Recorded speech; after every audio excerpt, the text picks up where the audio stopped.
बाद में जो कार्यक्रम दिया उसके अनुसार स्वाध्याय पत्र ब्रह्मनाथ से गीता महात्म्य तक अनुगायन आचार्य पंडित कपिल जी शर्मा महर्षि वेद वेदांग विद्यालय मंदसौर आपसे अनुरोध आप आए और स्वाध्याय पत्र प्रस्तुत करें।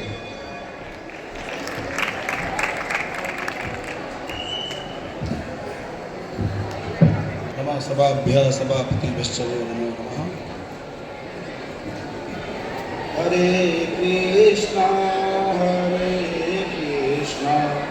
कृष्ण कृष्ण हरे हरे हरे राम राम राम हरे हरे हरे कृष्ण कृष्ण कृष्ण हरे हरे हरे राम राम राम हरे। दीपज्योति परब्रह्म दीपज्योति जनार्दन दीपो हरति मे पापं दीपज्योति नमोस्तुते। पत्रं पुष्पं फलं तोयं यो मे भक्त्या प्रयच्छति तदहं भक्तयुपहृतम् अस्नामि प्रयतात्मना। वक्रतुण्ड महाकाय सूर्यकोटि समप्रभा निर्विघ्नं कुरु मे देवो सर्वकार्येषु सर्वदा। सर्वमङ्गलमाङ्गल्ये शिवे सर्वार्थसाधिके शरण्ये त्र्यम्बके गौरी नारायणि नमोस्तुते। नारायणं नमस्कृत्य नरं चैव नरोत्तमं देवीं सरस्वतीं व्यासं ततो जयमुदीरयेत्। ईशावास्यमिदं सर्वं यत्किञ्च जगत्यां जगत् तेन त्यक्तेन भुञ्जीथा मागधा कस्य स्विद्धनम्। शुक्लां ब्रह्मविचारसार परमा आद्यान्तर्व्यापिनी वीणा पुस्तकधारिणीम् अभयदा जाढ्यान्धकारापहां हस्ते स्फाटिकमालिकां विदधतीं पद्मासने संस्थितां वन्दे तां परमेश्वरीं भगवतीं बुद्धिप्रदां। ध्यानं शरणं गच्छामि योगं शरणं गच्छामि ज्ञानं शरणं गच्छामि सत्यं शरणं गच्छामि। नमः शिवाय ॐ नमः शिवाय। जय बोलो हनुमान हरि जय बोलो हनुमान हरि। रामं शरणं गच्छामि कृष्णं शरणं गच्छामि धर्मं शरणं गच्छामि सत्यं शरणं गच्छामि। आइए सभी ईश्वर की वंदना हाथ जोड़ करके। शांताकारं भुजगशयनं पद्मनाभं सुरेशं विश्वाधारं गगनसदृशं मेघवर्णं शुभांगं लक्ष्मीकान्तं कमलनयनं योगिभिर्ध्यानगम्यं वन्दे विष्णुं भवभयहरं सर्वलोकैकनाथं वसुदेवं सुतं देवं कंसचाणूरमर्दनं देवकी परमानन्दं कृष्णं वन्दे जगद्गुरुं कृष्णं वन्दे जगत् त्वमेव माता च पिता त्वमेव त्वमेव बन्धु च सखा त्वमेव त्वमेव विद्या द्रविणं त्वमेव त्वमेव सर्वं मम देव देव।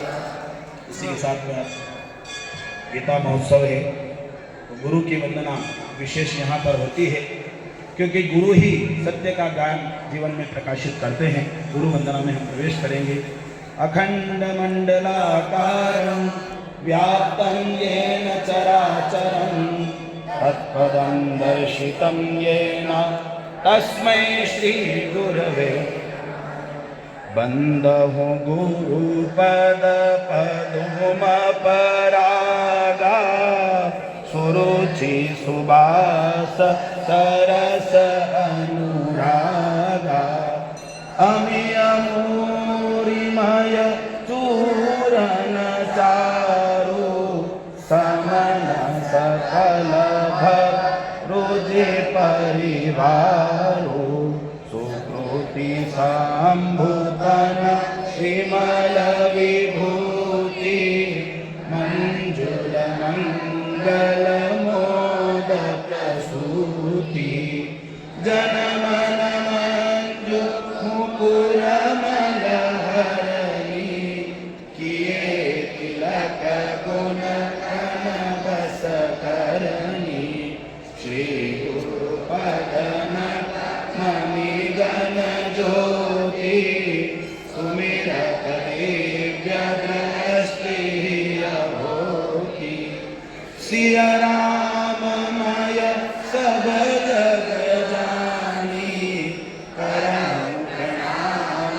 जोरी जुग आनी सीताराम चरण रति मोरे अनुदिन बड़ो अनुग्रह तोरे मंगल भवन अमंगल हारी द्रवहु सुदशरथ अजर बिहारी। गीता और महात्मा का जो पहला श्लोक है इसमें धर्म की व्याख्या करी है। धर्म क्षेत्र कुरुक्षेत्रे समवेतायुयोत्सवः मामका पांडवाश्चैव किम कुर्वत संजय यदा यदा हि धर्मस्य ग्लानिर्भवति भारत अभ्युत्थानमधर्मस्य तदात्मानं सृजाम्यहं परित्राणाय साधूनां विनाशाय च दुष्कृतां धर्म संस्थापनार्थाय संभवामि युगे युगे। गीता सुगीता कर्तव्या किमन्यैः शास्त्रविस्तरैः या स्वयं पद्मनाभस्य मुखपद्माविनिस्मृता। नमो नमः। नमो नमः।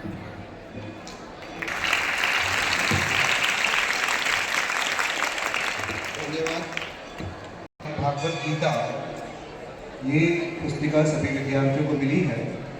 अभी आदरणीय श्री पंडित जी ने इसी में से प्रश्न 10 से लेकर 13 तक का आपके समक्ष और आप सभी ने साथ में मिलकर उसका गायन किया।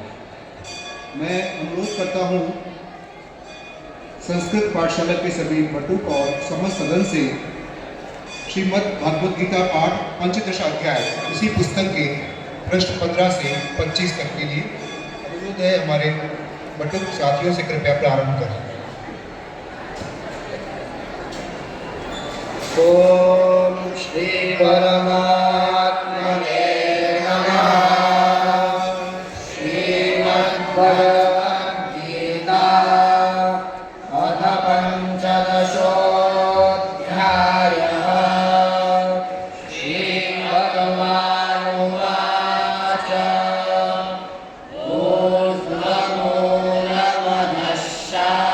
ऊर्ध्वमूलमनश्शामश्वत्थं राहुरव्ययम् छन्दांसि यस्य कर्णा यस्तम्बे असवेदवे अधश्चोर्ध्वं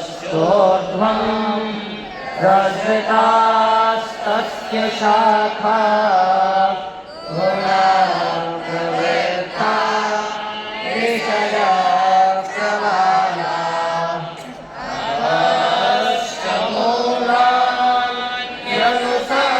अधश्चमूलान्यनुसन्ततानि कर्मानुबन्धे मनुष्यलोके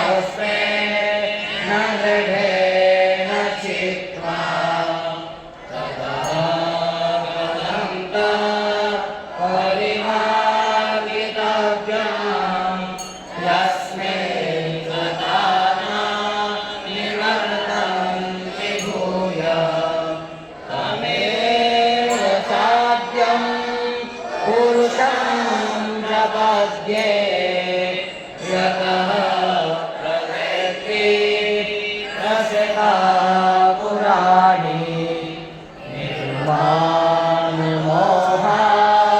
जितसङ्गदोषा अध्यात्मनित्या विनिवृत्तकामा द्वन्द्वैर्विमुक्ता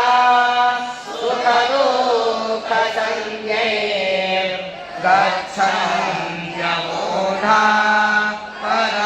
परमाव्ययन्तः न तद्भासयते सूर्यो न च शान्तो न पावकः यत्तत्त्वान निवर्तन्ते तद्धाम परमं मम ममैवांशो जीवलोके जीवभूतः सनातनः मनःषष्ठानि इन्द्रियाणि प्रकृतिस्थानि कर्षति शरीरं यदवाप्नोति यच्चाप्युत्क्रामतीश्वरः गृहीत्वैतानि संयामि वायुर्गन्धानि वाशयात् श्रोत्रं चक्षुस्पर्शनं च रसगन्धानमेव च अधिष्ठाय मनश्चायं विषयानुपसेवते उत्क्रामन्तं स्मितं वापि पुञ्जानं वा पुनान्वितं विमूढानानुपश्यन्ति पश्यन्ति ज्ञानचक्षुषा यतन्तो योगिनश्चैनं पश्यन्त्यात्मन्यवस्थितम् यतन्तोऽप्यकृतात्मानो नैनं पश्यन्त्यचेतसः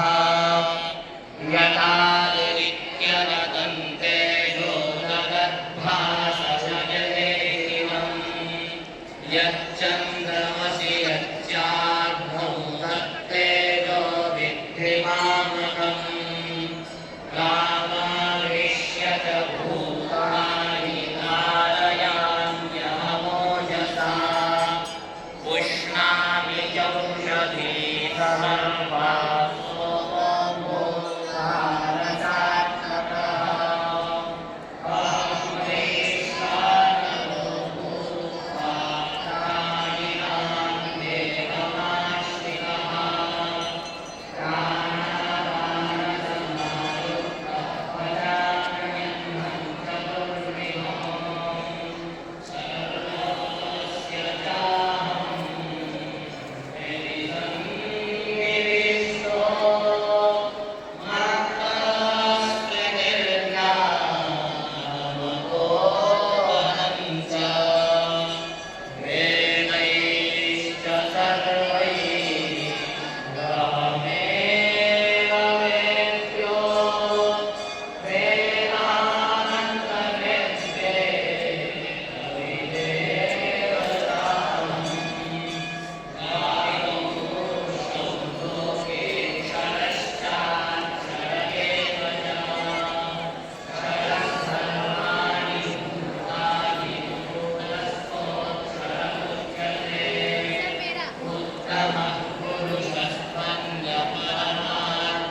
तं मया नघ एतद्बुद्ध्वा बुद्धिमान् स्यात् कृतकृत्यश्च भारत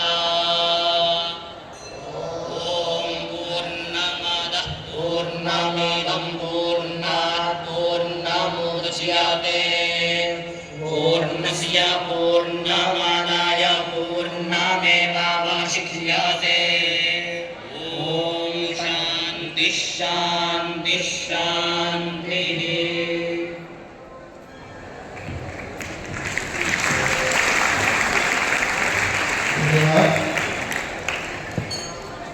संक्षिप्त व्याख्या के लिए मैं अनुरोध करता हूँ आचार्य विष्णु प्रसाद जी ज्ञानी श्री पशुपतिनाथ संस्कृत पाठशाला आप आएँ और आज के इस आयोजन में इस विषय पर एक संक्षिप्त व्याख्यान देंगे।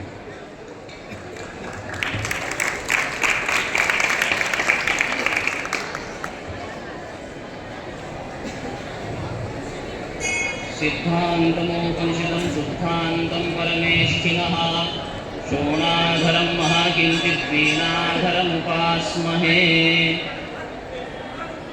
अधिमञ्चस्था विराजमानाः सर्वे अतिथयमहोदयाः, पुरतो विराजमानाः सर्वे विद्यार्थिनः, अध्यापकाः, ग्राम्याश्च समेषां समक्षे भगवद्गीता विषयं प्रतिपादयितुं संक्षिप्तेन अहं समुपस्थापितोऽस्मि। यद्यपि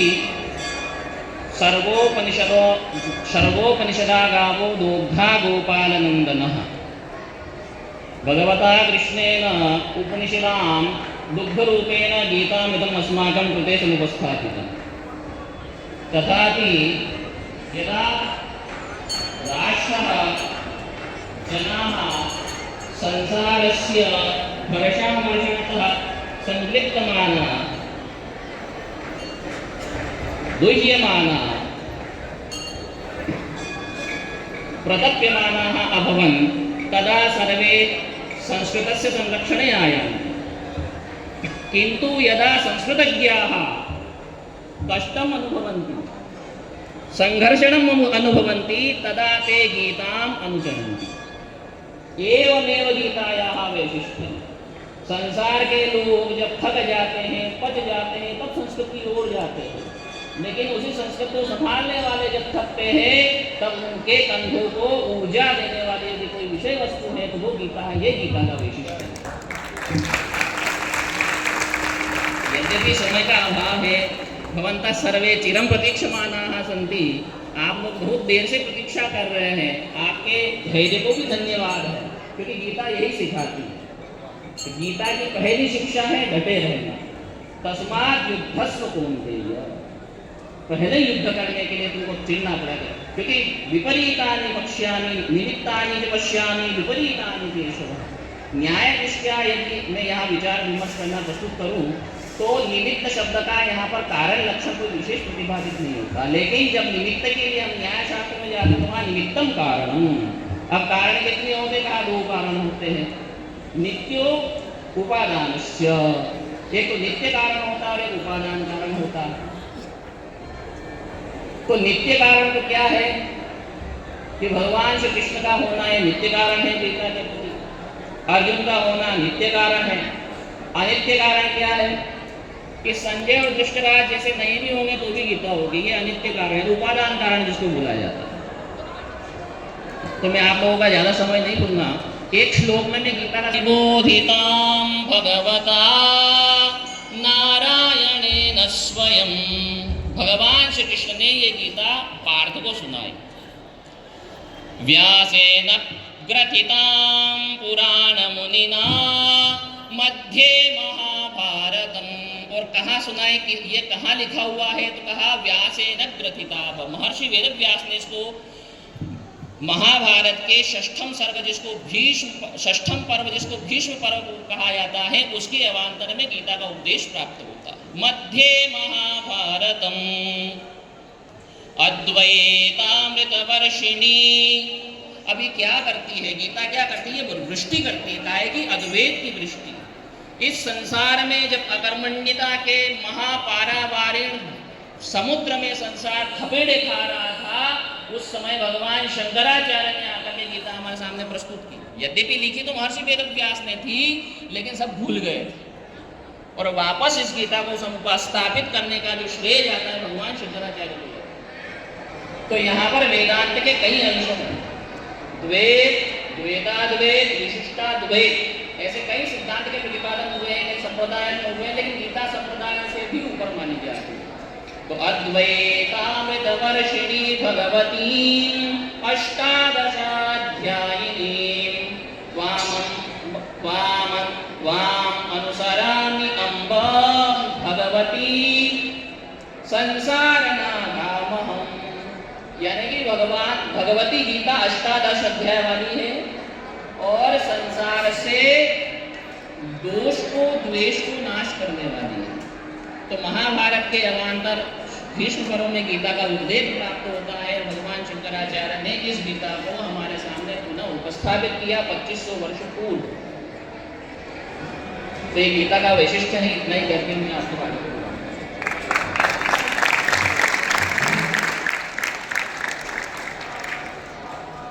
प्रसाद जी ज्ञानी 5 मिनट का हम विश्राम।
गीता में 18 अध्याय है, 700 श्लोक है।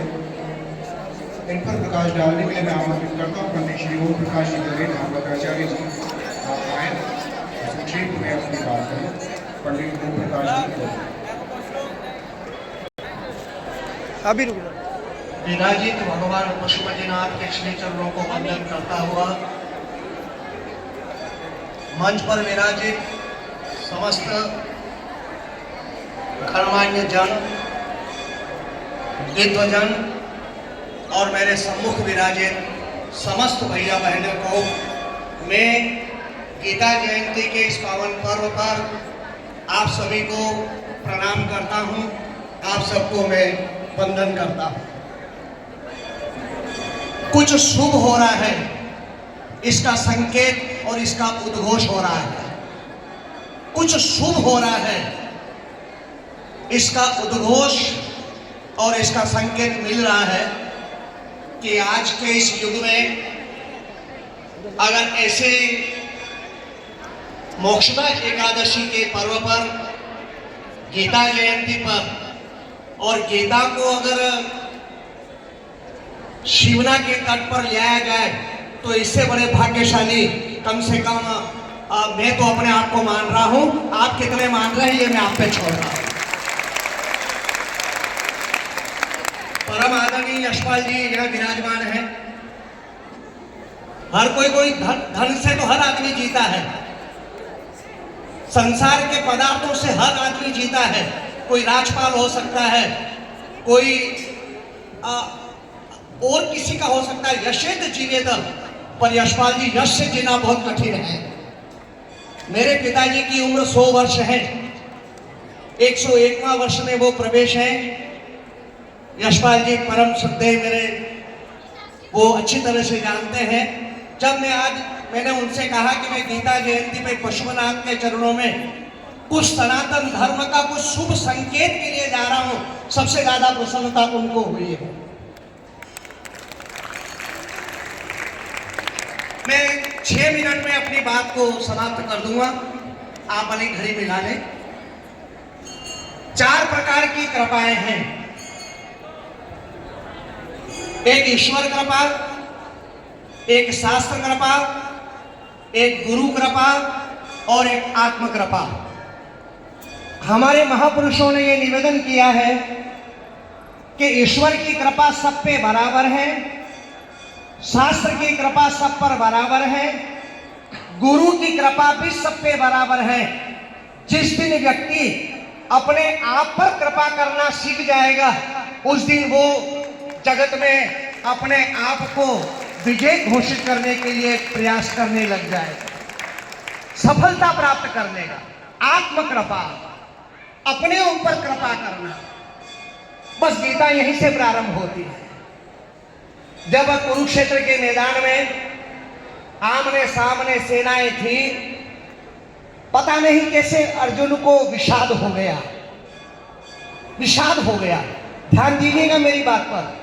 जब जीवन में विषाद आ जाए, जब जीवन में अवसाद आ जाए, जब जीवन में प्रमाद आ जाए, तब आपको कुछ नहीं करना है, गीता की प्रासादिक वृत्ति में प्रवेश करना है। तो विषाद भी समाप्त हो जाएगा, अवसाद भी समाप्त हो जाएगा और प्रमाद भी समाप्त हो जाएगा। 3 शब्द दिए हैं। मेरे सामने आप बच्चे बैठे हैं, 42 वर्ष तक मैं बच्चों में ही रहा हूं। आप जिस युग में जी रहे हैं वो जल्दी अवसाद में आते हैं, वो जल्दी आप घबरा जाते हैं। कुछ अब घटित हो गया, घबरा गए। तो मेरी आप लोगों से प्रार्थना है, जब अवसाद आ जाए, जब विषाद आ जाए, जब प्रमाद आ जाए, तो गीता के प्रसाद में प्रवेश करना है। अर्जुन को विषाद हो गया। अर्जुन ने कहा ये सामने मेरे रिश्तेदार हैं, अब मैं इनसे कैसे युद्ध करूं? मैं युद्ध नहीं करूंगा, भले ही मुझे भिक्षा मांग करके जीवन यापन करें, मुझे स्वर्ग की कामना भी नहीं है, मैं युद्ध नहीं कर सकता। अब थोड़ा ध्यान देना आप लोग, आपके लिए बात है। साल भर अगर बच्चे ने पढ़ाई करी, बहुत तैयारी करी, कई प्रकार का उसने मेहनत करी, पूरा परिवार को ये आशा के बस अब कुछ हो जाएगा, अब बच्चा कुछ कर लेगा। साल भर तक परीक्षा के लिए तैयारी करी और जिस दिन परीक्षा के देने के लिए जाना है, 8 बजे पेपर है, 7 बजे बच्चे ने कह दिया कि मैं नहीं जाऊंगा। अब वो माता पिता उस बच्चे के साथ कैसा व्यवहार करेंगे? पिता कहेगा कैसे नहीं जाएगा, जबरदस्ती ले जाऊंगा। माता पिता कहेंगे नहीं जबरदस्ती ले जाऊंगा। यही बात अर्जुन की थी। युद्ध की तैयारी थी, युद्ध का मैदान था, पर जब युद्ध के लिए जाना है उसी समय अर्जुन ने कहा कि मैं युद्ध नहीं करूंगा। अब भगवान को क्या करना है, यही अंतर सीखना है। दूसरा कोई होता तो कहता कि कैसे नहीं करेगा, जबरदस्ती करना पड़ेगा, लेकिन भगवान ने कहा अपने ऊपर कृपा कर, ऐसा अवसर फिर नहीं मिलेगा। और पूरे 18 जो अध्याय हैं, दूसरे अध्याय के दूसरे श्लोक में भगवान ने कहा ये कल्मषः, ये कहां से आ गया है, तुझे विषाद कहां से आ गया है? जिस समय पुरुषार्थ होना है उस समय विषाद कहां से, तुझे विषाद कहां से आ गया है? और उसके लिए कहा अपने ऊपर कृपा कर। अपने ऊपर कृपा नहीं करेगा तो काम नहीं चलेगा। और गीता का दूसरा अध्याय दूसरे श्लोक से भगवान ने अर्जुन को 3 कृपाएं अपनी जगह हैं। ईश्वर कृपा सब पे बराबर है, शास्त्र कृपा सब पे बराबर है, गुरु की कृपा सब पे बराबर है, लेकिन आत्म कृपा बस मेरी प्रार्थना है अपने ऊपर कृपा करना सीखिएगा। फिर भगवान ने पूरी गीता सुनाई, अपना योग बताया, विभूति योग बताया, कर्म योग बताया, ज्ञान योग बताया। इस विषय में मैं जाना नहीं चाहता। जिस उद्देश्य से हम आप यहाँ आए हैं बस वो मैं आप तक पहुंचा रहा हूं। ये सब बताया भगवान ने कहा भाई मैं सब कुछ हूं। पूरी गीता में आप देखेंगे भगवान ने कहा भाई ये भी मैं हूं, ये भी मैं हूं, ये भी मैं हूं, तुझे चिंता नहीं करना है। तो गीता 2 प्रकार का काम करती है। 10वें अध्याय तक तो थ्योरिकल है, लेकिन जैसे ही 11वां अध्याय में प्रवेश किए, विराट का स्वरूप बताया तो प्रैक्टिकल भी है। गीता 2 प्रकार के काम करती है, ये थ्योरिकल भी है और प्रैक्टिकल भी है। भगवान ने कहा कि ये तू क्या संचय कर रहा है, कौन से विषाद में आ गया है, तो समर्पण में संचय कहां से पैदा हो गया है। 2 शब्द आपके सामने मैं आपके सामने निवेदन कर रहा हूं। असंशय महाबाहो, कहां संशय कर रहा है? संशय आत्मा विनाशति। गीता। अर्जुन ने कहा महाराज ये मन बड़ा चंचल है, क्या करना पड़ेगा? ये मन बस में नहीं है। तो कहा चंचल ही मनो कृष्ण प्रमादे बलवर्धनम। ये मन बड़ा चंचल है, क्या करें? का एक दिन में नहीं होगा। का फिर अभ्यासेन तु कौन्तेय मनो इंद्रिय निग्रह। अभ्यास कर धीरे धीरे। मेरा आप लोगों से ये निवेदन है, जितने ही बच्चे हैं, शॉर्टकट कुछ नहीं है। अभ्यास करना पड़ेगा, प्रयास करना पड़ेगा, पुरुषार्थ करना पड़ेगा, तब सफलता आपके साथ है। शॉर्टकट वाला कोई रास्ता नहीं है। एक ज्यादा उसमें नहीं जाना है। अंततः पूरी गीता भगवान ने सुनाई। गीता के बाद उन्होंने कहा भाई मैंने सब कुछ सुना दिया, तुझे दिखा भी दिया कि मैं सब कुछ हूं, तुझे तो तू तो निमित्त मात्र है। अब बता तेरी क्या इच्छा है। 1.5 मिनट में मैं अपनी बात को समाप्त कर रहा हूं। कहा अब तेरी क्या इच्छा है? तो कहा बस मैंने तो बता दिया तू क्या करना चाहता है। तेने पूरी गीता को एकाग्रता से सुना है। एकाग्रता, ध्यान दीजिएगा, एकाग्रता होना बहुत जरूरी है। आप जिस क्षेत्र में हैं, अभी आपका जीवन है, आप विद्यार्थी हैं, आपके लिए एकाग्रता होना बहुत जरूरी है। एकाग्रचित होना। ताते ने पूरी एकाग्रता से सुना है। अर्जुन ने कहा हमारा सुना तो है, पर फिर भी थोड़ा बहुत संशय रह गया है। भगवान ने अंतिम 18वें अध्याय के 66वें श्लोक में कहा सर्वधर्मान परित्यज्य मामेकं शरणं व्रज अहं तां सर्वपापेभ्यो मोक्षयिष्यामि मा शुचः। तू तो मेरी शरण में आ जा। हमारा शरण में कैसे आऊं? तो अघानंद जी महाराज ने 1 मिनट की कथा करी है इसमें। 1 मिनट की का एकलव्य जैसी एकाग्रता होना है। अगर आपको जीवन में कुछ करना है तो एकाग्र बनिएगा, इस मन को एकाग्रता में लाइएगा। और भगवान ने कहा कि एकलव्य जैसी निष्ठा होना है। कहा भाई कैसे? आपने एकलव्य की कथा सुन रखी है, उसमें मुझे कुछ कहना नहीं है। एकलव्य ने अपने पिता से कहा मुझे धनुर्धर बनना है, मुझे धनुष विद्या सीखनी है। बाबा ने कहा भाई अपने लिए कोई संसाधन नहीं है, कहीं कोई व्यवस्था नहीं है, कहीं कोई ऐसी चीज नहीं है कि तुझे कहीं प्रवेश दिला दो। लेकिन एकलव्य ने जिद करी तो बाबा ने कहा कुछ करते हैं। कथा कहती है कि द्रोणाचार्य के पास गए, द्रोणाचार्य से कहा महाराज मेरा बच्चा धनुर्विद्या सीखना चाहता है, क्या मैं आपसे शरण में लाया हूँ, आपकी सेवा में लाया हूँ। द्रोणाचार्य ने कहा कि भाई ये काम तो मेरा है, विद्या तो मैं दूँ, पर मैं राजपुत्रों को पढ़ा रहा हूँ, इसलिए मेरे पास अभी समय नहीं है। कहा महाराज इसके जीवन में फिर ये समय नहीं आएगा। तो कहा अच्छा इसको 2 दिन बाद भेज दो। एकलव्य गया और कथा कहती है जैसे द्रोणाचार्य ने गुरुकुल की ओर जाने लगे, एकलव्य चरणों में गिर पड़ा। कहा महाराज बस आपके शरण में हूँ। उन्होंने कहा भाई अभी तो मैं जा रहा हूँ, 1 बजे से 2 बजे का समय मेरा निजी रहता है, निजी समय मेरा, उस पर किसी का अधिकार नहीं है, वो विश्राम का समय है। ये सामने कुटिया है। एकलव्य से कहा बेटा ये 1 से 2 बजे के बीच में यहाँ आ जाना। और कथा कहती है कि 1:15 बजे एकलव्य पहुंचा। ऊपर आसन पर द्रोणाचार्य बैठे, नीचे एकलव्य बैठा, और 1:15 से 1:50 के बीच का जो समय था, उनका ये समय तेरा है, जितनी विद्या एकाग्रता से तू दोहन कर सकता है कर ले। और 55 मिनट क्या 50 मिनट में कह दिया मैंने पूरी विद्या प्राप्त कर ली। यह है एकाग्रता। और फिर वो धनुर्धर बना। मेरी आप लोगों से प्रार्थना है विषाद में न रहें, संकल्पित जीवन जिए, एकाग्रता से रहें। और एक और मैं थोड़ा निवेदन कर रहा हूं, आपसे बन सके हो सके तो अपनी गीता की पुस्तक लीजिएगा, 2 श्लोक रोज पढ़िएगा। 2 श्लोक 1 साल में पूरे हो जाएंगे। 700 श्लोक हैं, 365 दिन है, 1 साल में पूरे हो जाएंगे। 2 श्लोक रोज पढ़िएगा और एकाग्रचित बनिएगा।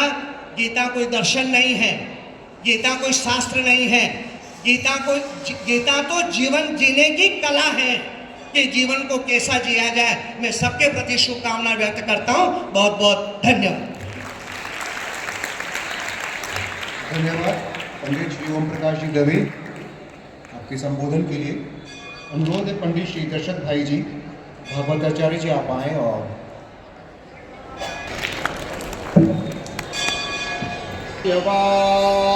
वासुदेवाय हरये परमात्मने प्रणतक्लेशनाशाय गोविन्दाय नमो नमः। ॐ विश्वानिदेव सवितर्दुरितानि परासुव यद्भद्रन्तन्न आसुव। ॐ शान्तिः शान्तिः शान्तिः। योगेश्वर भगवान की, पशुपति नाथ की, शिव नमः पार्वती पतये हर हर महादेव। माँ शिवना को नमन अष्टभुखी भगवान पशुपतिनाथ को प्रणाम करते हुए सम्मानित मंच पर विराजमान परम आदरणीय लोकसभा सांसद सुधीर जी गुप्ता, परम आदरणीय पूर्व विधायक यशपाल सिंह सिसोदिया, मदन लाल जी राठौर, अरविंद जी सारस्वत, जिला पंचायत अध्यक्षा महोदय और समस्त मंच को सुशोभित करने वाले गणमान्य जन, शिक्षा विभाग के सभी पदाधिकारी, आदरणीय जिला सीओ सर, प्यारे बच्चों, वैदिक आश्रम के सिरमौर परम आदरणीय आचार्य विष्णु प्रसाद जी ज्ञानी, आचार्य पंडित कपिल जी और मेरे पूर्व सुंदर सा वक्तव्य देकर के आप सबके विषाद संदेह को निर्मूल करने में समर्थ परम आदरणीय इस सुंदर गीता व्याख्यान कार्यक्रम में वक्ता के रूप में विराजमान आदरणीय ओम प्रकाश जी दवे साहब, आप सबको मेरा सादर प्रणाम। मैं सबसे पहले इस मंच पर विराजमान सभी राजनीति के मूर्धन्यों के माध्यम से परम आदरणीय मुख्यमंत्री महोदय को एक सुंदर सा धन्यवाद देना चाहता हूं कि जो आज की पीढ़ी रील और शॉर्ट्स में चल रही है, उस पीढ़ी के हाथ में श्रीमद् भागवत गीता प्रदान करी है और गीता का किया है। बहुत शीघ्र मुझे ऐसा लगता है कि बहुत शीघ्र आप हम लोग कक्षाओं के अंदर भी गीता के श्लोकों का वाचन करेंगे। जैसा परम आदरणीय दवे जी ने कहा, किम कर्तव्य विमोड़, ये स्थिति आपके जीवन में भी आएगी। ये स्थिति एक 15 वर्ष के बच्चे के जीवन से लेकर के 85 वर्ष तक के वृद्ध के जीवन में आती है कि जीवन के किसी न किसी मोड़ पर, किसी न किसी चौराहे पर वो सोचता है कि अब आगे क्या करना है। भगवान कृष्ण जिसके साथ हो, कृष्ण जिसके सारथी बने हो, वो कुरुक्षेत्र में रणांगण में जाकर के इस परिस्थिति पर पहुंच जाता है कि मुझे युद्ध नहीं करना है। एक उत्साह था, एक उल्लास था, गांडीव की टंकार से गुंजायमान वो कुरुक्षेत्र जब प्रारंभिक अवस्था में युद्ध प्रारंभ हो, उससे पहले अर्जुन ने कृष्ण से कहा कि मुझे इस रणांगण के मध्य भाग में लेकर के चलो। और वहां स्थिति हुई किम कुर्वत, किम कर्तव्य विमूढ़, मैं क्या करूं, मुझे क्या करना है। आज से 15 वर्ष पूर्व आदरणीय मैं एक परिवार में, एक संभ्रांत परिवार में गीता का पाठ कर रहा था। तो जब वो गीता की पुस्तक मैंने वहां बच्चों को देना चाहिए तो घर के बुजुर्गों ने कहा कि बोले महाराज गीता मत छोड़ कर जाइए। हमने कहा क्यों? बोले गीता से वैराग्य आता है। गीता को बच्चे पढ़ लेंगे तो हमारा व्यापार कैसे होगा, हमारा बिजनेस कैसे आगे बढ़ेगा, बच्चों में वैराग्य आएगा। पर वास्तविकता में गीता से वैराग्य आना ये दूसरी बात है। पहली बात है गीता कर्म में प्रवृत्त करती है, गीता कर्म से दूर नहीं करती। अगर कर्म में प्रवृत्त नहीं करती तो अर्जुन को भगवान कृष्ण ने सबसे पहली बात ये कही, तू जो कह रहा है वो सब कुछ सच है। तेरे चाचा है, तेरे मामा है, तेरे ताऊ है, इनके साथ तो युद्ध नहीं करेगा, तू इन्हें नहीं मारेगा तो ये कभी मरेंगे नहीं, ये तेरे द्वारा मारे गए ऐसा कहा जाएगा अर्जुन, पर मरेंगे तो ये तब भी जब तू इनको न मारेगा, क्योंकि मारने वाला तो मैं हूं, जन्म देने वाला भी मैं हूं। ये गीता के 18 अध्याय, ये 700 श्लोक जो जीवात्मा की मेमोरी लॉस हो गई है। देखिए बच्चों, we all are born with some inner qualities. आप जितने यहाँ बैठे हो सबके अंदर कोई ना कोई अच्छी अच्छी क्वालिटी है। कोई विज्ञान को पढ़ रहा है, कोई गणित को पढ़ रहा है, कोई हिस्ट्री को पढ़ रहा है, कोई अर्थशास्त्र पढ़ रहा है, कोई सीए बनेगा, कोई इंजीनियर बनेगा, कोई आप में से ही हमारे दक्षपुर के राजनेता बनेंगे। सबके अंदर कोई ना कोई आंतरिक योग्यता है। उन आंतरिक योग्यताओं को अगर निखारने का कोई कार्य करती है तो वो हमारी श्रीमद् भागवत गीता है। ये हमारी मेमोरी को है, कुछ नहीं। शुरुआत से आप देखेंगे धर्म क्षेत्रे कुरुक्षेत्रे समवेता युद्ध सभा माम का पांडवाश्चैव किम कुर्वत संजय, यहाँ से प्रारंभ हुई गीता। और जब उपसंहारक सूत्र में हम गीता के जाते हैं तो वहाँ अर्जुन एक ही बात कहता है। अर्जुन ने बिल्कुल नहीं कहा कि आपने मुझे सिखाया या आपने मुझे दिया। अर्जुन ने एक ही बात कही, नष्टो मोहः प्रतिर्लब्ध्वा त्वत्प्रसादान् मयाच्युतः। हे अच्युत, हे कृष्ण, आपकी कृपा से मेरा मोह नष्ट हो गया। और जैसे ही मोह नष्ट होता है, आप हम सब लोग मोह रूपी रात्रि में सोए हुए हैं। मोह निशा सम सोव निहारा, देखे सपन अनेक प्रकारा, सपने हो विकारी नृपा, रंक नाथ पति होई। सपने में कोई भिकारी राजा बन जाए, कोई राजा को सपना है कि वो भिकारी बन गया, लेकिन जब जागते हैं तो भिकारी भिकारी रहता है, राजा राजा रहता है। आप देखें, किसी की मेमोरी लॉस हो जाए ना तो डॉक्टर मेडिसिन तो देते हैं, साथ साथ में कहते हैं कि अपने परिजनों के चित्र दिखाना। ये हमारे पिताजी हैं, ये हमारे चाचा है, ये हमारे ताऊ है। तो अर्जुन की जो स्थिति थी, आप हम लोगों जैसी स्थिति थी, वो जगत के इन चाचा मामा ताऊ को अपना चाचा मामा ताऊ मान रहे थे। लेकिन जब 18 अध्याय पूर्ण हुए तो कैसे कर्म में अर्जुन प्रवृत्त हुए। आपको हमको कैसे कर्मयोगी बनना है, ध्यान दीजिएगा, बहुत जरूरी है। आज आप तिलक लगाएं, आप शिखा रखें, आपकी वेशभूषा अच्छी हो, ये सब प्राइमरी है। पर हमें अगर कर्म योगी बनना है तो अपने जीवन में गीता को लेकर के आना ही होगा, क्योंकि यही गीता, जब शोक मोह से घिर जाए तब गीता वचन हृदय लाए, युग युग का अनुभव भरा हुआ भगवान तुम्हारी गीता में। तो जगत के चाचा मामा ताऊ को हम चाचा मामा ताऊ मान रहे थे अर्जुन की तरह, आज हम मान रहे हैं। लेकिन अर्जुन ने अंत में केवल इतना कहा, प्रभु मेरा मोह नष्ट हो गया और मेरी जो मेमोरी चली गई थी, मेरी जो स्मृति चली गई है, स्मृति लब्धवा, ज्ञान मिला, ऐसा अर्जुन ने नहीं कहा, मुझे स्मृति प्राप्त हो गई। पल पल क्षण क्षण। एक छोटा सा प्रसंग है, जब कर्ण और अर्जुन आमने सामने हुए युद्ध के मैदान में, कर्ण सरसंधान करते और जो ही सर जाकर के अर्जुन के रथ को जाकर लगता तो अर्जुन का रथ 4 फीट पीछे हो जाता। अगले क्षण अर्जुन सरसंधान करते, अपना बल का परीक्षण करते हुए कर्ण के उस रथ को जाकर तीर लगता तो कर्ण का रथ 4 रस्सी इतना दूर पीछे चला जाता।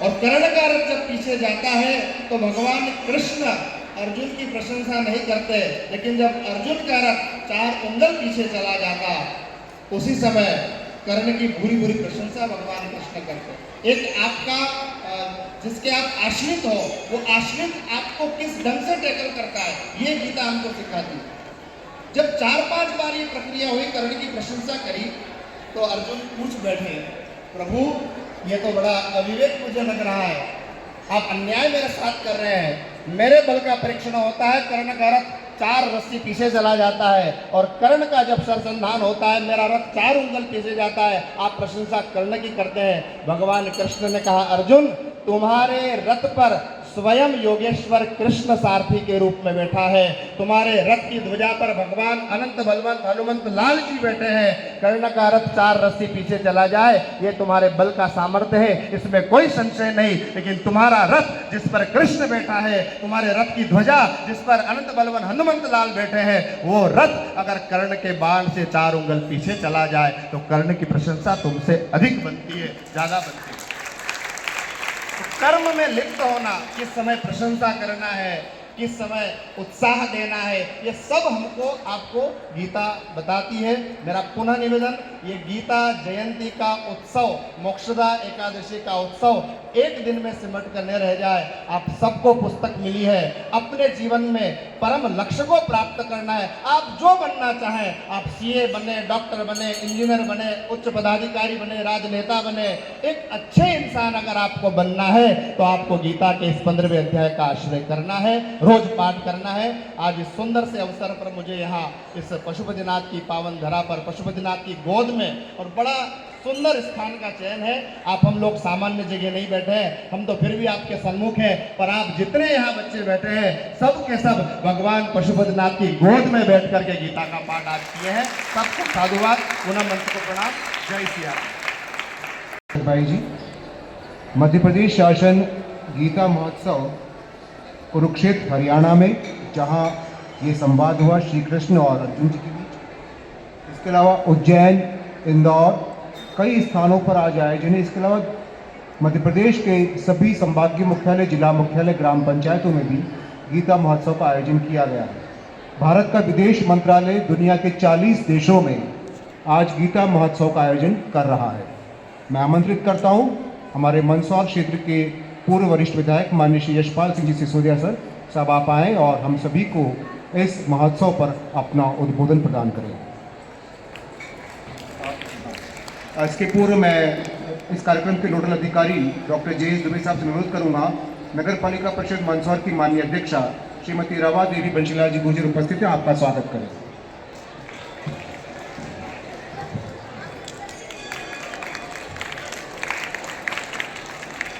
बोलिए पशुपतिनाथ महादेव की, पशुपति महादेव की।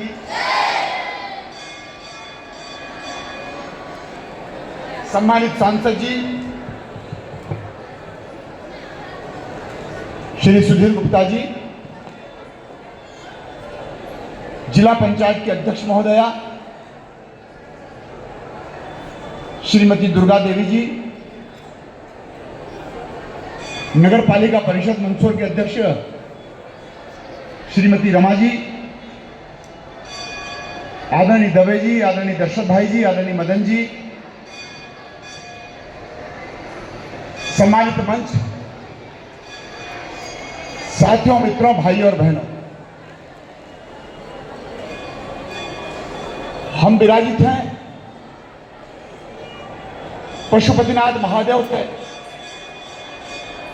इस लोक परिसर में। लंबे समय से हम लोग राजनीति के क्षेत्र में काम करते हैं। लगभग 4 दशक हो गए। कर रहा था कि लगभग 4 दशक हो गए हमको, सुधीर जी को, मदन जी को। लेकिन आज का यह दिवस, आज की यह गरिमामय उपस्थिति इस देश में संस्कार, संस्कृति और हमारे सनातन धर्म को अक्षुण्ण रखने का काम जिनके हाथों में होना चाहिए, जिसको इसकी चिंता करना चाहिए, वो समूह, वो वर्ग मेरे सामने बैठा है। गीता अंतर्राष्ट्रीय महोत्सव के इस अवसर पर पशुपतिनाथ मंदिर के इस प्रांगण में पहली बार इस कार्यक्रम का जो आगाज हुआ है, मैं देश के यशस्वी प्रधानमंत्री नरेंद्र मोदी जी का, मध्य प्रदेश के मुख्यमंत्री डॉक्टर मोहन यादव जी का हृदय की गहराइयों से अभिनंदन करता हूं और आभार व्यक्त करना चाहता हूं। मैं प्रवक्ता की भूमिका में हूं मध्य प्रदेश भारतीय जनता पार्टी की ओर से, और मैं जिम्मेदारी के साथ कह सकता हूं, आज जब पूरे देश में, पूरे प्रदेश में अंतर्राष्ट्रीय स्तर पर इस प्रकार के आयोजन जनप्रतिनिधियों के माध्यम से, सरकारों के माध्यम से, प्रशासन शासन के माध्यम से अगर संपन्न हो रहे हैं, तो हमारे आलोचक भी आलोचना करने में पीछे नहीं हटेंगे। इसको सांप्रदायिकता से जोड़ देंगे, इस कार्यक्रम की आलोचना करना प्रारंभ कर देंगे। सूर्य नमस्कार से तकलीफ, वंदे मातरम से तकलीफ, तिलक टीका लगाने से तकलीफ, गीता महोत्सव के इस कार्यक्रम के बाद जो परिणाम आएंगे उसमें भी तकलीफ। लेकिन मैं देख रहा था ईश्वर भी हमारे साथ, इसलिए कि आज की जो सरस्वती वंदना यहां पर हम सब ने इसको दोहराया। इस सरस्वती वंदना के कुछ पंक्तियां जो थी, नमः शिवाय, ओम नमः शिवाय, जय बोलो हनुमान हरि, राम शरण गच्छामि, भोले बाबा इधर विराजते हैं, हनुमंत लल्ला इधर विराजते हैं और प्रभु श्री राम इधर विराजित, और बीच में गीता का हम स्मरण कर रहे हैं। यह अद्भुत संयोग। और जब मैं पन्ने पलटा रहा था और गीता की आरती को मैं पढ़ रहा था, तो गीता की आरती में गीता माता तुम्हारी जय जय, गंगा माता तुम्हारी जय जय, गौ माता तुम्हारी जय जय, भारत माता तुम्हारी जय जय, गौ माता के साथ, गंगा माता के साथ भारत माता की जय घोष का काम यदि कहीं हुआ है तो इस गीता की आरती में होगा। मैं और सांसद की बातचीत कर रहे थे कि कार्यक्रम लंबा नहीं, बहुत लंबा हो गया, 9 बजे से बच्चे आ गए होंगे, 9:30 बजे से बच्चे आ गए, 8 बजे से बच्चे आ गए। अब इतना तो अन्याय हो गया है, इसलिए बहुत बोलना चाहता था लेकिन नहीं बोलूंगा। सिर्फ इतना बोलूंगा कि बच्चों, आपको जिस कार्यक्रम के निमित्त यहां बुलाया गया है, आपके उत्तरोत्तर प्रगति में, आपके परिवार में, आपके समाज में, आपके प्रदेश में, आपके देश में आपको ख्याति प्राप्त होगी, आपको ज्ञान की प्राप्ति होगी, क्योंकि आज अभी आपके हाथों में मोबाइल नहीं है, ये गीता की किताब आती है। इसलिए आज का यह कार्यक्रम दिशा देगा, दर्शन देगा, आध्यात्म से जोड़ेगा, सनातन धर्म से जोड़ेगा। और सरकार ने, भारत की सरकार, आदरणीय मोदी जी ने, मुख्यमंत्री डॉक्टर मोहन यादव जी ने, जैसा कि जेके जैन जी ने बताया, 3 लाख लोग आज पाठ करेंगे एक साथ, एक स्वर में 3 लाख। मध्य प्रदेश के तमाम जिला मुख्यालयों में कार्यक्रम की आयोजना हो रही है। इसलिए मैं विस्तार में नहीं जाता हुआ आप सबके प्रति शुभेच्छा ज्ञापित करता हूं, क्योंकि जहां बटुक विराजित हो, जहां संत गण विराजित हो, जहां भागवताचार्य विराजित हो, और उनकी सानिध्य में अगर एक कार्यक्रम की आयोजना हो रही है तो इतिहास के पन्नों पर आज का दिन लिखा जाएगा कि गीता के अंतर्राष्ट्रीय महोत्सव दिवस के अवसर पर हम सब भगवान पशुपतिनाथ महादेव के प्रांगण में विराजित होकर के हमने ज्ञान को स्वीकार किया। बहुत बहुत धन्यवाद। भारत माता की जय। हमें सिखाती है एकाग्रता, डटे रहना, सहनशीलता। सभी पूर्व वक्ताओं ने बात कही। अब मैं आमंत्रित करता हूं नगर पालिका परिषद मानसौर की माननीय अध्यक्षा श्रीमती रमा देवी जी गुर्जर मैडम, आप आएँ और हमारे सभी उपस्थित सभी को अपना उद्बोधन प्रदान करें। आदरणीय अध्यक्ष महोदया।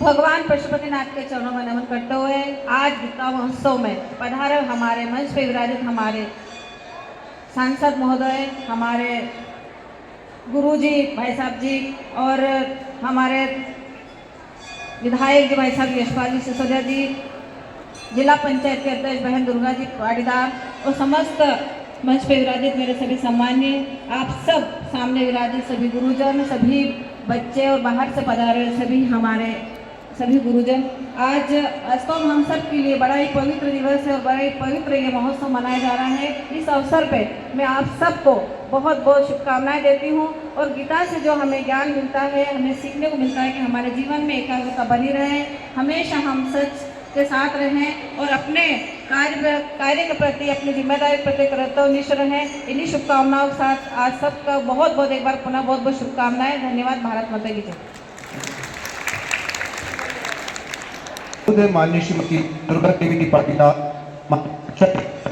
आए और हम सभी को अपना अवसर प्रदान करें। यदा यदा हि धर्मस्य ग्लानिर्भवति भारत अभ्युत्थानम् अधर्मस्य तदात्मानं सृजाम्यहम्। श्रीमद् भागवत गीता का अध्याय 4 का ये 7वां श्लोक, कर्मण्येवाधिकारस्ते मा फलेषु कदाचन, अध्याय 4 का 43वां यह श्लोक जो कर्म और धर्म जैसे गंभीर विषयों पर और आपके मन में उठ रहे सभी प्रश्नों के सटीक उत्तर देने के साथ जीवन को भवसागर से पार करने हेतु प्रत्येक उपाय को परिभाषित करने वाला और संपूर्ण विश्व का ये सबसे महानतम ग्रंथ श्रीमद् भागवत गीता। और आज मध्य प्रदेश सरकार द्वारा मध्य प्रदेश के 303 विकास खंडों में 55 जिलों में और 10 संभागों में आज हम सब श्रीमद् भागवत गीता पाठ और गीता जयंती मनाने के लिए एकत्रित हुए हैं। सर्वप्रथम बाबा पशुपतिनाथ के चरणों में नमन, माँ भारती को नमन, माँ शारदा को नमन और आज के इस कार्यक्रम में उपस्थित सम्मानित मंच सभी गुरुजनों, सभी छात्र छात्राओं को मैं प्रणाम करती हूँ। आज हम सब ने श्रीमद् भागवत गीता के 15वें अध्याय का सामूहिक स्वर पाठ यहाँ किया है और प्रदेश के यशस्वी मुख्यमंत्री आदरणीय डॉक्टर मोहन जी यादव ने गीता जयंती मनाने का आग्रह करते हुए कहा है कि श्रीमद् भागवत गीता मात्र केवल एक धर्म ग्रंथ नहीं है, बल्कि ये मनुष्य धर्म है जिसका हम सबको अपने जीवन में पालन करना चाहिए। हम देखते हैं कि हमारे देश के यशस्वी प्रधानमंत्री आदरणीय श्री नरेंद्र जी मोदी जब विश्व में देशों की यात्रा करते हैं तो वो वहाँ के राष्ट्राध्यक्षों को श्रीमद् भागवत गीता भेंट में देते हैं और उनसे आग्रह करते हैं कि वे इस पुस्तक को अवश्य पढ़ें, क्योंकि मेरा ऐसा मानना है कि ये पुस्तक ऐसी है जिसमें हर दुविधा और हर जो हमारे जीवन में जो समस्याएं हैं उनका अगर समाधान किसी में है तो वो श्रीमद् भागवत गीता में। अगर मुझसे कोई पूछे कि श्रीमद् भागवत गीता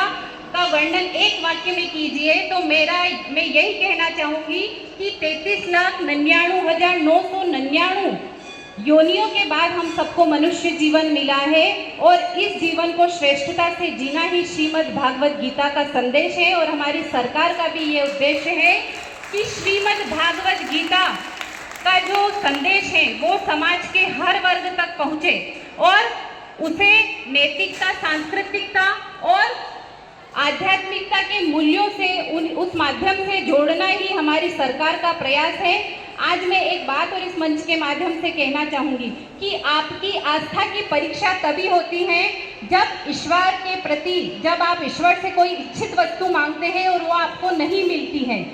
सच्ची आस्था वही होती है जो सुख दुख, लाभ हानि, सफलता असफलता में भी ईश्वर के प्रति अटूट रखें। तो जब आपके साथ कुछ बुरा होता है तो हम ये सोच लेते हैं, अगर भगवान पर हमारा विश्वास होता है तो हम सोचते हैं कि भगवान ने अगर हमारे साथ बुरा हो रहा है तो इसमें भी हमारे लिए कुछ अच्छा सोचा होगा। हमारे जीवन में कई उतार चढ़ाव है, लेकिन जो हमारी जो भगवान के प्रति आस्था है वो अटूट रहे और हर उतार चढ़ाव में हम भगवान पर पूरा विश्वास रखेंगे तो निश्चित रूप से हम अपनी चुनौतियों का सामना बड़े अच्छे से कर पाएंगे।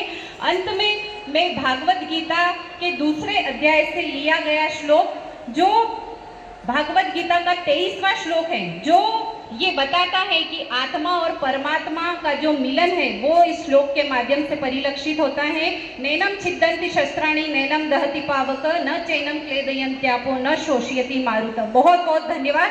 श्रीमद् भागवत महापुराण की जय। बहुत बहुत धन्यवाद। आचार्य श्री विष्णु प्रसाद जी ज्ञानी, आचार्य पंडित कपिल जी शर्मा,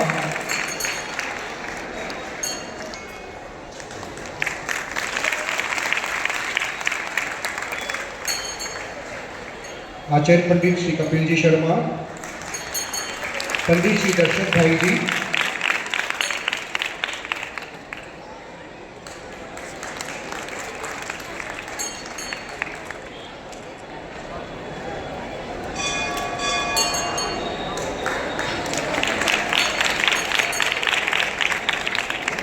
पंडित श्री ओम प्रकाश जी दवे,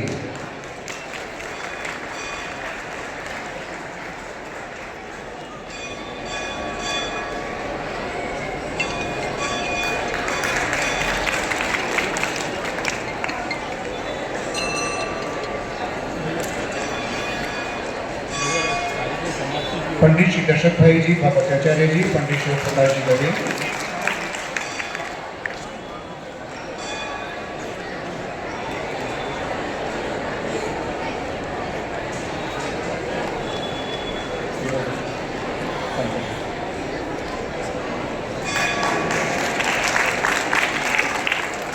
अब मैं अनुरोध करता हूँ आज के इस मुख्य अतिथि माननीय श्री सुधीर जी गुप्ता, माननीय सांसद जी मंदसौर सर, आप आए और हम सभी को अपना उद्बोधन प्रदान करें। आदरणीय सांसद महोदय।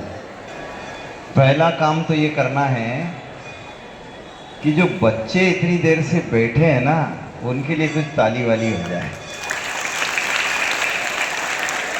अच्छा, और जो बच्चे थक गए उनके लिए डबल ताली हो जाए। पीछे वाले नहीं थके हैं ना, वो जो ग्रुप बना के बैठे हैं ना, ऐसा।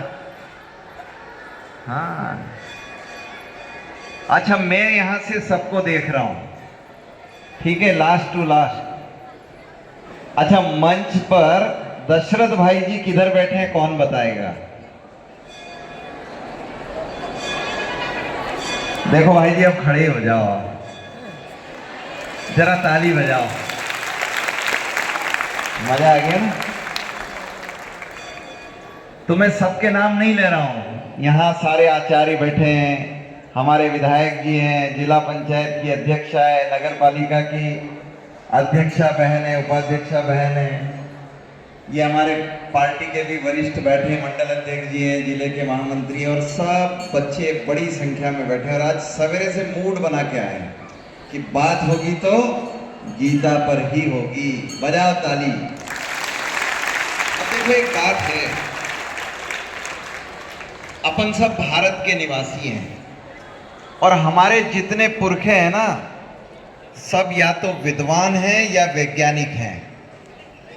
अभी हमने ये सारे, मेरी बात सुनना, मैं पूछूंगा किसी भी बच्चे को खड़ा होकर, क्वेश्चन आंसर का सत्र है ये, और 3-4 मिनट में समाप्त हो जाएगा, है ना? ठीक है।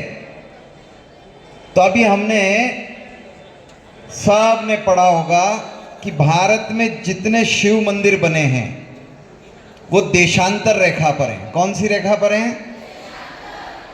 और उसको हम सब शिव शक्ति रेखा कहते हैं। तो पहले ना तो मशीनें थी, ना मोबाइल था, ना कोई सैटेलाइट था, पर तुम्हारे पुरखे, तुम्हारे दादा परदादा इतने शक्तिशाली कैसे हो गए कि ऊपर केदारनाथ से लेकर नीचे रामेश्वरम तक सारे शिवलिंग एक दिशा में स्थापित कर दिए। जरा उन पूर्वजों के लिए ताली बजा दो। अब लोग तो कहते हैं कि भारत के लोगों में समझ नहीं है। अपन सोमनाथ जाते हैं ना, तो सोमनाथ जब भी जाओ तो वहां एक स्तंभ बना हुआ है। वो स्तंभ पर एक तीर लगा है। तीर के नीचे लिखा हुआ है कि अगर समुद्र में जहाज ले जाओगे तो दक्षिण ध्रुव तक तुम्हें बीच रास्ते में कोई टापू या कुछ भी नहीं मिलेगा, सीधे दक्षिण ध्रुव तक जा सकते हो। ये हजारों साल पहले कैसे लिख दिया? जरा बजाओ ताली उनके लिए। बताओ, जब हम देखते हैं कि समुद्र में जब सीता मैया को ले गया रावण उठाकर, तो नल और नील दो इंजीनियर क्या थे? दोनों नल और नील क्या थे? अपन क्या बोलते? ऋषि। लेकिन थे वो इंजीनियर। तो नल जो थे वो विश्वकर्मा जी के पुत्र, और नील वो अग्निदेव के पुत्र, दोनों मित्र। और नल और नील दोनों ने मिलकर और भारत से श्रीलंका यानी रामेश्वरम से राम सेतु बना दिया। दुनिया का सबसे पुराना ब्रिज वो किसने बना दिया? तुम्हारे पुरखों ने। बजाओ ताली उनके लिए। अब बताओ, एक तो दिशा बता रहा है, एक शिव शक्ति लाइन खींच रहा है, जो केदारनाथ से नीचे रामेश्वरम तक सारे मंदिर एक लाइन में। अभी अपन कॉपी में भी स्केल के बिना नहीं खींच सकते ना, सीधी लाइन। उन्होंने इतना 3-4 हजार किलोमीटर सीधा लाइन कैसे खींच दिया? तो ऐसी हजारों बातें हैं, और इसीलिए उस पर काम करना। और गीता किसी एक धर्म का शास्त्र नहीं है। धर्म यानी क्या? धर्म यानी ड्यूटी। इसीलिए गीता धर्म का ही शास्त्र है। लोग कहते हैं धर्म का शास्त्र नहीं है, पर ये क्या है? लेकिन धर्म कौन सा? धर्म का कोई नाम नहीं। धर्म यानी कर्तव्य। कर्मयोग सिखाता है गीता। अर्जुन को दिशा देने का काम किया गीता ने। और इसीलिए कर्म किए जा, फल की इच्छा मत कर। तो अभी तुम्हारा कर्म क्या है? पढ़ाई करना। क्या कर्म है तुम्हारा? ठीक है ना? पक्का हुआ ना? ये तो एक काम तो फाइनल हो गया गीता से, अपने को समझ में आ गया। और फल की इच्छा नहीं करना, क्योंकि अभी तुम्हें फल तो नहीं मिलेगा, रिजल्ट आएगा साल में एक बार। पर कर्म तो आज करना है ना, जीत हार तो बाद में हो जाएगी। और इसीलिए दुनिया के कल्याण के लिए हम काम करना। जैसे अपन योग की बात करते हैं, हमने दुनिया को योग सिखाया। ऐसा तो नहीं बोला कि ये हिंदू योग है, कि ये मुस्लिम योग है, कि ये ईसाई योग है। हमने अपना धर्म निभाया कि मनुष्य को योग। और योग का मतलब ये तो नहीं है कि सिर्फ ध्यान, ये भी नहीं कि सिर्फ स्वास्थ्य। योग मनुष्य के इस मैकेनिज्म सिस्टम को सुधारता है, काम करने के डिसिप्लिन को बढ़ाता है। और इसीलिए कर्म, योग, भक्ति। अभी अपन सुन रहे थे ना ज्ञान की बातें, बहुत सारी बातें सुनी। तो ज्ञान की बातें सुनी तो कई ने सुनी, कई ने नहीं सुनी। वो ज्ञान की बात थी। तो ज्ञान और उसके बाद कर्म की बात। तो नॉलेज एंड ड्यूटी, इसके बीच में उधर से भगवान की घंटी बजने लगी, तो सब लोग ताली बजाने लगे। क्या करने लगे? तो नॉलेज एक तरफ रह गया, ड्यूटी एक तरफ रह गई, और काम क्या आ गया? तो ज्ञान और कर्म के बीच में भक्ति आ जाता है। क्या आ जाता है? भक्ति। तो हम भक्ति में रम गए थे कि नहीं रम गए थे? भगवान को जब भोग चढ़ रहा था तो सारे करतल ध्वनि करने लगे, आनंद में आ गए। और इसीलिए जब भक्ति से कोई भी काम करोगे तो ज्ञान भी हासिल होगा और ड्यूटी भी समझ में आएगी। और इसलिए गीता ये बताता है कि दुनिया में जितने भी धर्म आए हैं, मैं किसी धर्म का बात नहीं कर रहा हूं, मगर ये धर्म दुनिया को बताया भारत के लोगों ने, इसीलिए हिंदू धर्म हुआ। बाकी सब रिलीजन है। क्या है बाकी सब? वो रिलीजन है। और जैसे भारत के अंदर धर्म, अब हमारा धर्म क्या हुआ? घर के पड़ोस में जाएंगे तो पड़ोसी धर्म, भाई से मिलेंगे तो भातृ धर्म, ये ड्यूटी है। तो हम परिवार में जाएंगे तो परिवार धर्म, तो शिक्षा धर्म, हम अपने कर्तव्य को निभाने का काम करते हैं। और इसलिए गीता सबसे ज्यादा सटीक तरीके से अपने को ड्यूटी की तरफ ले जाता है। और इसलिए हम सब बच्चों को क्या करना है? 2 काम। अच्छा, इसमें से एक बात बताओ ईमानदारी से, गीता का पुस्तक रूप किस किस ने देखा? बताओ, हाथ खड़ा करो। किस किस ने गीता देखा है? ये पुस्तक है ना गीता, ये हाथ ही खड़े नहीं कर रहे, मतलब घर में नहीं देखा क्या? अच्छा, ऐसा एक हाथ नीचे करो। किस किस के घर में गीता जी है? बजाओ ताली इन सबके लिए। अच्छा, किस किस ने गीता जी को छुआ है? हाथ लगाया। हाथ लगाने वाले भी बहुत सारे हैं। अच्छा, तो किसी ने एकाध श्लोक गीता जी का पढ़ लिया? ऐसा हाथ खड़ा करो। ये थोड़े कम हो गए। अच्छा, तो अब एक काम करते हैं, कल जाके एक श्लोक पढ़ोगे। कल जाकर सवेरे सवेरे मम्मी से पापा से बोलना गीता जी कहाँ है, नहीं हो तो गूगल पर निकाल लेना, ठीक है? तो गीता जी का एक श्लोक, सिर्फ एक श्लोक, कल जाकर कौन कौन पढ़ेगा वो हाथ खड़ा करो। जिसने हाथ खड़ा किया उसके लिए ताली बजाओ, जरा जोर से बजनी चाहिए ताली। ये ईमानदारी वाली ताली है। कल जाके गीता जी का एक श्लोक पढ़ना है। बाकी तो आपको आचार्य ने रोज पढ़ने की कहा, पर अपना तो कल का ही वादा है। एक बार गीता जी घर जाकर पढ़ना, एक श्लोक। उसके बाद तुम्हारा मन करे तो जो हमारे विद्वान जनों ने बताया, रोज का एक श्लोक पढ़ सकते हो। ये गीता अगर आप पढ़ते हो तो आप अच्छे रिसर्चर बनोगे, अच्छे टेक्नोलॉजिस्ट बनोगे, अच्छे ब्यूरोक्रेट्स बनोगे, IAS IPS, अच्छे वैज्ञानिक बनोगे, अच्छे लीडर बनोगे, क्योंकि गीता डिसिप्लिन भी सिखाएगा तुमको। कर्तव्य से भागने की राह नहीं देने वाला गीता। और इसीलिए हमारे जो कर्तव्य, हमारी जो ड्यूटी है, उसको निभाना है। और एक बात हमेशा सुन लो, हम जो हिंदू हैं, हम जो इस भारत भूमि में रहते हैं, हम जो हिंदुस्तानी है, वह सभी धर्मों का समान आदर करते हैं। हमारे बहुत सारे देवता हैं, क्योंकि हमने ये बनाया ही है। हमने अपना धर्म ही ऐसा तय किया है। हमने तय नहीं किया है, ये देवों के द्वारा दिया हुआ है। जैसे न्यूटन ने सिद्धांत खोजा, कि न्यूटन ने सिद्धांत बनाया, बताओ, खोजा के बनाया? जोर से बोलो, खोजा के बनाया? तो बनाया किसने? अपन कहते हैं ना न्यूटन का सिद्धांत, सेव फल ऊपर उछालो तो नीचे आता पृथ्वी की तरफ। वो सिद्धांत किसने बनाया? भगवान ने, अर्थात प्रकृति में पहले से स्थापित था। क्या था? जैसे जगदीश चंद्र बसु, उन्होंने कहा कि ये वृक्ष भी बात करते हैं, समझ में नहीं आता पर ये बातचीत होता है इनका। तो उन्होंने सिद्धांत बनाया, दुनिया में वो एक्सेप्ट हुआ, पर उन्होंने क्या कहा? मैंने नहीं बनाया, मैंने तो इसको खोजा है। और भारत के ऋषियों ने अनादिकाल से इस सिद्धांत की रचना पहले से करी हुई है। और इसीलिए हम वो लोग हैं, आज देखो दुनिया के ताकतवर हो गए हम, क्योंकि हमने अपने पुरखों का इज्जत करना चालू कर दिया। ये लोग अपमान करते थे, क्या गीता जी पढ़ना, क्या रामायण जी पढ़ना। अभी देखो, नहीं पढ़ना नहीं पढ़ना। अभी कोविदार का वृक्ष वाला ध्वजा कहाँ लगी बताओ? एक ध्वजा चढ़ाई ना अभी, उस पे कोविदार का वृक्ष है, वो ध्वजा कहाँ लगाई बताओ? जोर से बोलो, जोर से बोलो, जोर से बोलो, जोर से बोलो, जोर से बोलो। अब बताओ साहब, सब बच्चों को पता है। जरा मंच वाले ताली तो बजाओ बच्चों के लिए।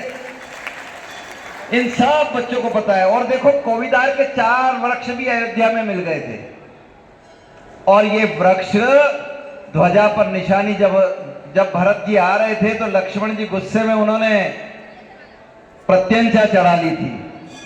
वो गुस्से में थे कि ये कौन सी सेना आ रही है, लेकिन ध्वजा पर देखा कि कोविदार का वृक्ष लगा हुआ है तो लक्ष्मण जी ने समझ लिया कि ये तो भरत की सेना है। और इसलिए सनातनियों, सारे बच्चों को एक ड्यूटी है 2047, इसमें 12 साल से बड़ी उम्र के बच्चे कितने, हाथ खड़े करो। अच्छा, ये तो सारे ही 12 साल से बड़ी उम्र के। तो अब 12 में 22 साल मिलाओ, कितने साल के हो जाओगे? 25 साल। तुम सब बच्चे 25 से 30 साल के हो जाओगे, तब भारत दुनिया का नेतृत्व करेगा 2047। पक्का? अच्छा, भारत को विश्व गुरु बनाने में से इसमें से कितने बच्चे योगदान देने वाले, वो जरा हाथ खड़े करो। ये आगे वाले नहीं देने वाले हैं ना? मैं सबको देख रहा हूं। बहुत बढ़िया, जरा ताली वाली बजाओ। पर इसके लिए बेटा जी मेहनत करना पड़ेगी, रिसर्च करना पड़ेगा, विज्ञान में, अर्थशास्त्र में, कृषि में, उद्योग में। गाना गाओ तो ऐसा गाओ जैसा लता मंगेशकर ने गाया। पहाड़ पे चढ़ो तो सगरमाथा पे चढ़ जाओ जैसा बचेंद्री पाल चढ़ गई। दौड़ो तो ऐसा दौड़ो जैसे पीटी उषा दौड़ गई। तैरो तो ऐसा तैरो जैसे स्वेज नहर को आरती साहब तैर कर निकल गई। और पढ़ो तो ऐसा पढ़ो जैसे योगेश्वर कृष्ण ने गीता दुनिया को सिखाई। ये ताकत तुम्हारे भी अंदर है।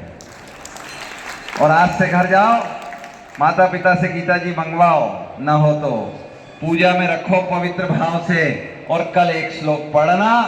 मेरी ओर से शुभकामनाएं। कल का भविष्य तुम ही हो, दुनिया को दिशा देने वाले तुम ही हो। और ये दशपुर की धरा जिसने हूणों को पराजित किया है, दुनिया के बर्बर अत्याचारी जिनसे डरकर चीन ने 500 साल तक दीवार बनाया था, उन हूणों को मंदसौर में ही मारा है। यशोधर्मा का great lot archaeological survey of India ने प्रिजर्व करके रखा है। पशुपति तुम्हारे पास विराजित हैं। भगवान तुमको शक्ति देगा। तुम सब गीता के स्वाध्यायी बालक बनोगे। एक श्लोक कल पढ़ना, बाकी गुरुदेव ने जितना कहा उसका अनुसरण करना। मेरे साथ सब बोलो, जो गीता से प्यार करता है वो सब बोलो, भारत माता की, गंगा मैया की, गीता माता की। मैंने माता कह दिया उसको भी। जय हो भारत माता की। वाह। अच्छा, जरा जाना घर झूम झाम के बताना माता पिता को कि आज हमारा गीता से दोस्ती हो गया। क्या बताओगे? पहले तो मम्मी को डराना कि आज एक पक्का वाला दोस्त बना लिया। क्या बोलोगे? पर मम्मी तुम कहो तो नाम बताए, नहीं तो छुपाएं, है ना? मम्मी आखिरकार कहेगी बता दे, तो बता देना आज गीता से दोस्ती हो गया हमारा, है ना? चलिए, भारत माता की। धन्यवाद। आदरणीय श्री सुधीर गुप्ता सर, माननीय सांसद महोदय मंदसौर में श्रीमद् भागवत गीता ज्ञान प्रतियोगिता का आयोजन किया गया था। इस प्रतियोगिता में जिन विद्यार्थियों ने भाग लिया और उत्तीर्ण हुए, अर्णवी भावसार कक्षा 9, शोक महावर कक्षा 10, अनिकेत कक्षा 11, महिमा कक्षा 12। अगर ये विद्यार्थी यहाँ आए हों तो कृपया मंच पर आएं। मैं माननीय अध्यक्षा जिला पंचायत मंदसौर इस अवसर पर सम्मानित करें माननीय श्री यशपाल सिंह जी सिसोदिया और मंचासीन अतिथिगण। इस्कॉन नाम आपने सुना होगा, international society for Krishna consciousness. एक सुंदर सा भजन प्रस्तुत करेंगे